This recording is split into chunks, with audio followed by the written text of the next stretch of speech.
La team, j'espère que vous allez bien. Hello, hello à tous ceux qui nous rejoignent. Ce soir, on parle de l'actualité sur la fiscalité immobilière en France. On a parlé de cette fameuse loi. OK, il y avait une autre actualité, je pense que tu voulais Ah, ouais. échanger avec nous. Alors, bon, attention, à prendre avec beaucoup de recul, je n'ai pas d'ennui, hein, qu'on soit bien d'accord. Le gouvernement a fait une petite bourde, en calquant le système du micro-foncier, du foncier sur la location meublée. Désormais, le plafond pour passer du LMNP ou LMP, enfin pour déclarer le régime micro au régime réel, pardon, et bien tout simplement, avant c'était à peu près presque 78 000 euros. Aujourd'hui, c'est 15 000 euros. Et ça, ils sont plantés, en fait, ils ont calqué sur un autre régime, ils sont plantés. Après, ils reconnaissent leur erreur, donc c'est pas une difficulté. Ils sont en train de rectifier leur erreur parce qu'ils ont voulu faire un 49.3, vous savez ce que c'est, et donc à partir de là, bah, ils ont un peu merdé pour le coup. Donc chacun pense ce qu'il a envie de penser du 49.3, mais derrière, on ne sait même pas si ça va être appliqué, pas appliqué, on n'a pas d'infos à ce jour.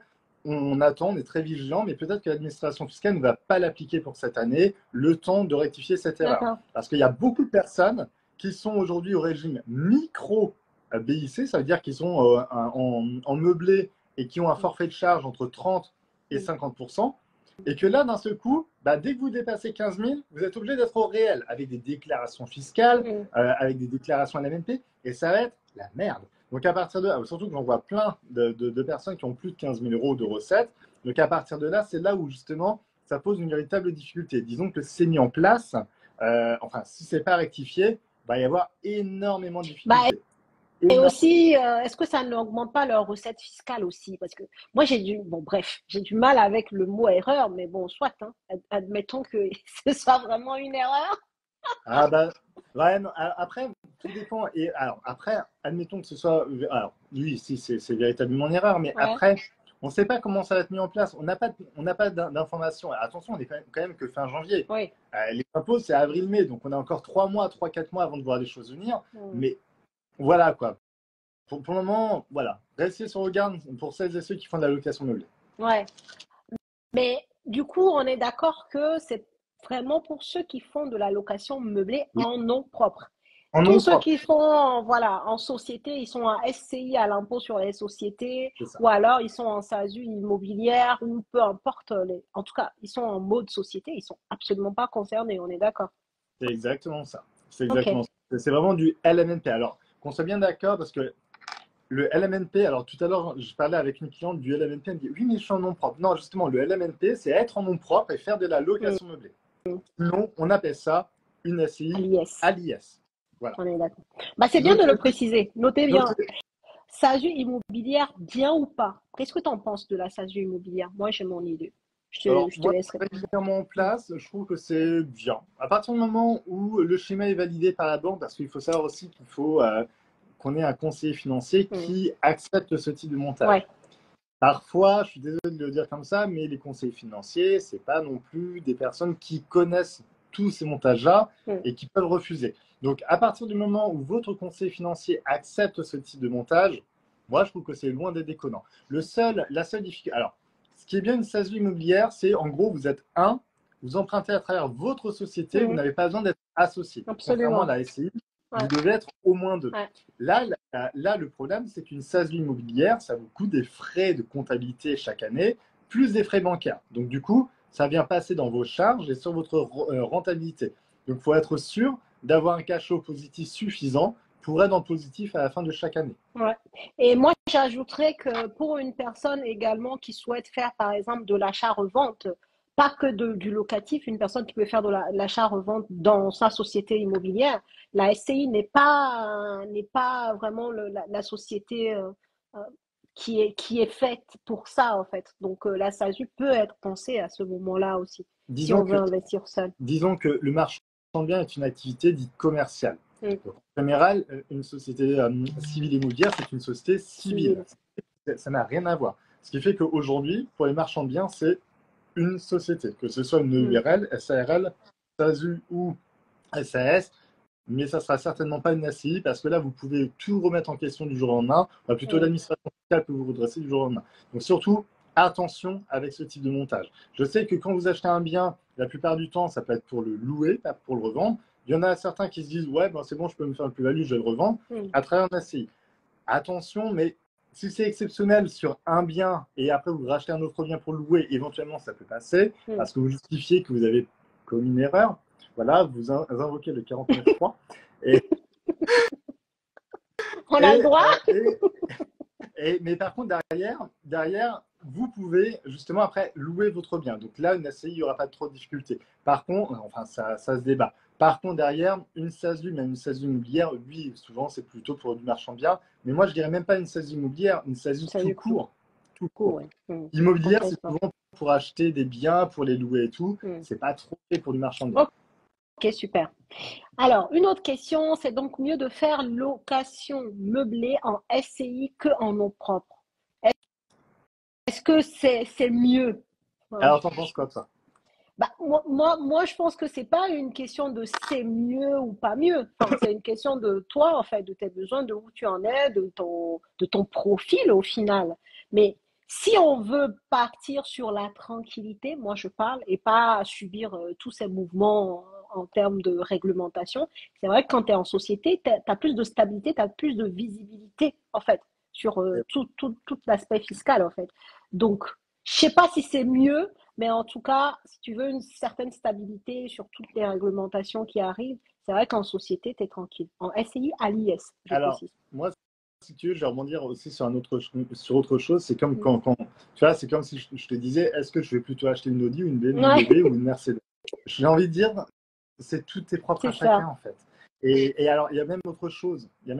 C'est comme si je te disais, aujourd'hui, pour répondre à la question de Raphaël, bah, c'est comme aller voir un médecin et dire quel antibiotique je dois prendre. Bah, le médecin, il va vous dire, bah, vous êtes bien gentil, Coco, mais derrière, bah, j'ai besoin d'analyser, j'ai besoin de faire une analyse sanguine, j'ai besoin de voir un petit peu, bah, vous, est-ce que vous avez des antécédents, il y a plein de choses à voir. Donc, très clairement, si vous pouvez faire du nom propre parce que ça vous correspond, pourquoi pas? Pourquoi pas? C'est bien, vous pouvez avoir des revenus potentiellement défiscalisés, tout dépend après du cash flow, mais par contre, derrière, faire une SCI à l'IS pour faire du meublé, ça sort de votre patrimoine. Ça veut dire que théoriquement, c'est une société qui est à part entière, qui va générer, donc qui va avoir ses propres loyers, qui va payer ses propres charges, son propre impôt qu'on appelle l'IS, et qui va avoir ses propres revenus. Mais l'argent appartient à la SCI. Ce qui fait qu'après, pour sortir, il faut payer 30% en général de flat tax, enfin un impôt qui s'appelle la flat tax, donc c'est libératoire, vous payez 30% pour récupérer dans votre poche. Donc après, il faut faire les calculs, il faut voir ce qui est le mieux. Après, si vous êtes full endettement,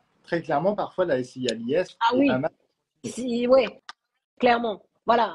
Après, la question n'a pas été posée dans ce sens, donc on n'est pas rentré dans les détails de ça, mais c'est vrai que il y a plein de choses à regarder pour se dire qu'est-ce qui est le mieux pour moi, en fait. Et c'est pour ça que c'est jamais une réponse qui va convenir à tous les types de profils. C'est ça, en fait.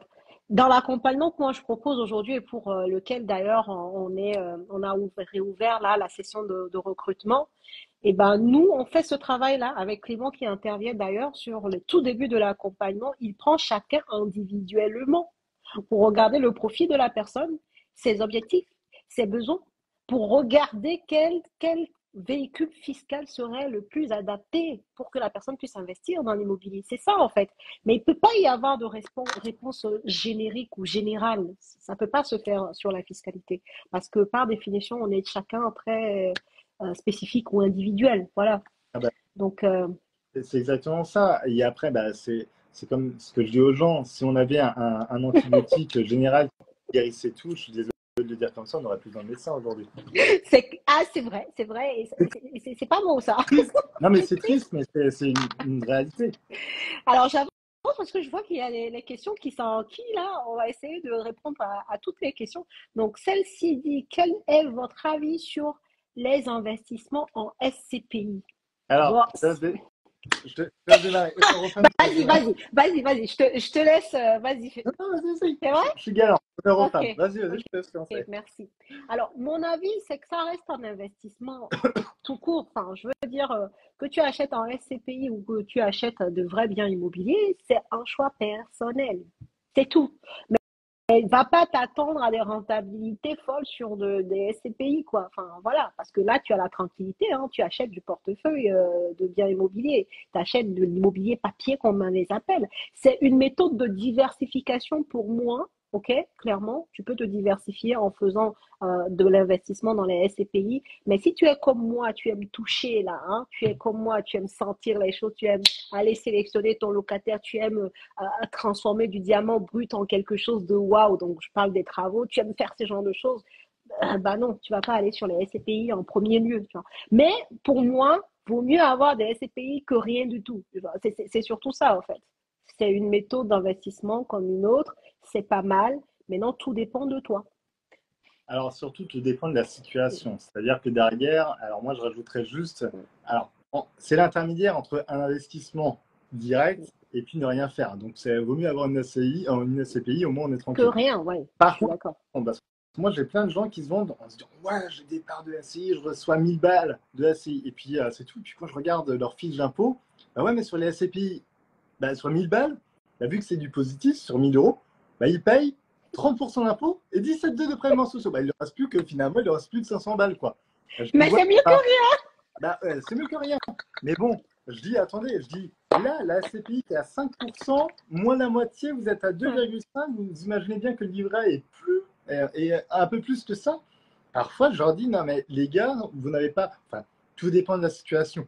Tout dépend de plein de choses. Après, il y a des SCPI qui sont diversifiés à l'étranger, qui Mhm, permettent également justement d'avoir une forme de rabais sur la fiscalité française. mhm, Donc, il y a plein de choses à voir évidemment avant de prendre en compte justement l'investissement dans les SCPI. Par contre, juste un truc, les SCPI, c'est plutôt dire en gros, j'ai pas le temps de gérer, autant faire un placement quelque part, donc j'utilise les mhm. SCPI.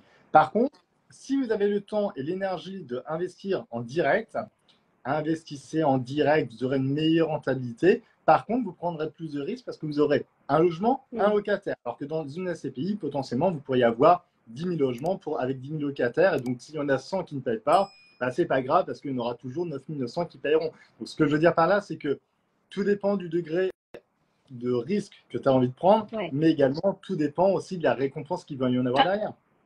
De toute manière, on est d'accord, hein, tous ici que la rentabilité que tu vas avoir va dépendre de ton niveau de risque. Le rendement, c'est connu. Ouais, Enfin, plus tu prends du risque, plus tu vas avoir du rendement. Très souvent, c'est lié, en fait. Donc, on ne peut pas tout avoir. C'est ce que je veux dire. La personne qui veut avoir plus de rentabilité, pouvoir défiscaliser, comme on a vu avec le déficit foncier, tu vas jamais avoir ça dans les SCPI. Ça n'existe pas, c'est tout très rare. simplement. Voilà. Donc, tout dépend de toi, de tes objectifs. Mais moi, je suis convaincue que au moins avoir des SCPI, c'est mieux que de ne rien avoir. C'est Vraiment. clair. Partage totalement. Alors, une autre question. Bonsoir, SCI à l'hier, nous sommes matraqués. Ah là là, location nue, plus de crédit, solution. Faire un nouvel investissement, soit à travers la même SI, soit à travers Hmm, une deuxième SI. Attention, très, très important. Moi, je suis plutôt partisan. Après, on n'est pas tous d'accord, les ouais, professionnels en fiscalité. Moi, je suis plutôt partisan, surtout à l'IR, une SCI pour un bien. ok. Alors, ok, au début, ça coûte un petit peu d'argent de créer une SCI, très clairement, créer une SCI avec les frais de greffe, les frais de publicité légale, il y en a pour à peu près 1200 balles. Mais derrière, après, il n'y a plus de frais. Il n'y a plus de frais. Oui, mais quand vous avez première SCI, un bien, deuxième SCI, deuxième bien, ah oui, mais le premier bien, vous pouvez le transmettre à votre premier enfant, votre deuxième bien au Hmm, deuxième enfant pour éviter un régime indivisaire. Je hmm. trouve que c'est plutôt pas déconnant, surtout pour 1200 balles, pour après faire de l'optimisation. Et bien là, si vous créez une nouvelle, enfin, si tu crées une nouvelle SCI avec un achat en Ouais. déficit, bah, le déficit de la deuxième SCI viendra gommer les revenus de la première SCI, égale 0 € d'impôt. C'est une très bonne solution, hein. Et après, moi, je veux dire, c'est le genre de solution qui me convient bien parce que je ne compte pas m'arrêter d'investir, Ah tu bah, vois. il faut continuer. Voilà. En fait, du coup, c'est une solution qui te retient dans l'action, en fait, de Ah bah, continuer à investir. Parce que effectivement, il faudrait avoir un autre bien avec beaucoup de travaux pour venir finalement faire l'équilibre un peu avec le bien que tu as actuellement, quoi. Donc, très bonne solution. Là, c'est clair. Et puis, n'oublions pas un truc, c'est que la plupart des gens que je vois, et puis c'est peut-être votre cas à vous qui nous regardez, vous avez souvent une seule source de rémunération qui est votre Mm. salaire. N'oublions pas que si demain, malheureusement, pour X ou Y raison, vous subissez un, je sais pas, un licenciement économique, un licenciement, ou bah, vous n'avez plus d'emploi. Mm. Votre source de revenus, vous dépendez que d'une seule source de revenus. Ouais, L'immobilier vous permet d'avoir une deuxième source de revenus. ouais. Et idéalement, vous allez générer une troisième source de revenus, vous allez avoir moins de pression au travail et vous verrez que psychologiquement, vous allez être mieux. C'est Ah, con de le dire. ça. Ah oui, mais c'est vrai. Imagine un truc, tu gagnes 3000 balles par mois. Derrière, tu as 2000 balles de revenus fonciers qui rentrent. Alors, revenus Mm. fonciers, Mm. tu vas me dire, tu pars au boulot plutôt l'esprit un peu plus pépère parce que tu Ouais, sais très bien que si ton patron il te fout à la porte, bah, derrière, bah, tu as toujours 2000 euros par mois qui rentrent. c'est clair. Et ce qui est génial avec l'immobilier, mais bon, je pense que si vous êtes connectés ce soir, c'est qu'on est tous d'accord, c'est que c'est un puits sans fond. Ouais, bah C'est-à-dire, oui. une fois que tu as galéré là, et tu as ton bien immobilier rentable qui te ramène du loyer, c'est un puits sans fond. Il est là, tu peux le transmettre, tu peux le revendre, whatever. Enfin, tu fais ce que tu veux, mais en tout cas, il est là. Et tant que tu le gardes, il va te donner des loyers. En fait, c'est un puits sans fond. Et ce qui est génial, ça je vais vous le partager, Marlène, elle me le disait aussi dimanche dernier en conférence, c'est que tu vois, en France, nos taux d'intérêt sont des taux fixes. Pourtant, très souvent, les loyers, ils sont plutôt comme ça. Tu vois ce que je veux dire? Donc, Oui. en plus d'être un puissant fond, tout le temps, toi, ton loyer fait ça. Et Et les ta, crédits ta mensualité, bancaires, ils voilà, restent là. il reste Exactement. ça parce que on n'est pas sur des taux variables. Donc, clairement, c'est une opportunité à saisir, quoi. Maintenant, tout dépend de ton profil. Est-ce qu'aujourd'hui, tu as le profil pour investir? Parce qu'il faut le dire aussi, honnêtement, les banques ne prêtent plus à n'importe qui, comme avant, quand on dit n'importe qui, c'est-à-dire quand tu n'as pas du tout d'épargne, par exemple. Ça va être compliqué d'avoir la confiance des banques. Quand tu vas nous chercher des gros projets à 400 000 euros parce que c'est rentable, alors que c'est ton premier investissement. À une époque, ça pourrait passer, mais aujourd'hui, non. Il faut prendre des projets en accord avec ton profil. Et c'est ce travail-là que nous, on fait aussi avec toi au travers de l'accompagnement qu'on propose, quoi. Donc, vraiment, allez-y à fond, mais restez stratégique, en fait. Faites des actions intelligentes. Sinon, vous allez brasser de l'air. Hein. Tu donnes tout, tu trouves un bien, tu négocies, tu arrives devant la banque, on te dit ciao, bonsoir, tu vois. On ne te veut Ah pas. ouais, C'est mais dommage. tu vois, C'est dommage. la différence entre les investisseurs, les vrais investisseurs qui viennent devant le banquier, enfin le conseiller bancaire, avec un projet, avec un vrai dossier bancaire, Ouais. en facilitant le travail du banquier, en faisant ce qu'on appelle une analyse macroéconomique, microéconomique, une étude de faisabilité, bah, en fait, on arrive devant le banquier en train de dire, vous ne pouvez pas prendre de risque, prêtez-nous de l'argent. Mm. Bah, là, vous avez beaucoup plus de chances d'obtenir votre crédit bancaire Ouais. que la personne qui va voir son banquier pour dire, je voudrais emprunter de l'argent. Ok, combien, Je ne sais pourquoi, pour quel pas, projet? est-ce que vous pouvez m'aider? Genre comme si le banquier, là, c'était le sachant. Non, le vrai investisseur immobilier, vous savez, je vais vous donner un secret. Le vrai investisseur immobilier, là, c'est lui qui rassure la banque. Il n'est C'est pas en ça. train de lui poser des questions. Il vient avec ces choses. Il sait, en fait. C'est lui Ah le bah, sachant. C'est lui qui rassure le banquier. C'est c'est lui pas qui donne le ton de la discussion. Vraiment. c'est exactement ça. Alors, attends, j'ai une autre question là, mais il me semble qu'on a répondu. La loi sur la taxation de la plus-value sur les LCD, vous en pensez quoi? Bah, que c'est Là, en cours, c'est ce que tu disais un peu. on y a répondu. Ouais, Alors, ouais. on y a répondu, bah, ce qu'on en pense, c'est que pour le moment, bah, ce n'est pas encore mis en place. Donc, enfin, c'est en proposition de loi, ça a été voté chez les députés, ça n'a pas été voté chez les Au sénateurs. Sénat, L'année voilà. dernière, ils voulaient déjà voter cette loi. Ouais. Ça n'est pas passé. Est-ce que ça va passer cette année? C'est un grand point d'interrogation. Donc, ce qu'on en pense, bah, entre nous, bah, si on est, voilà.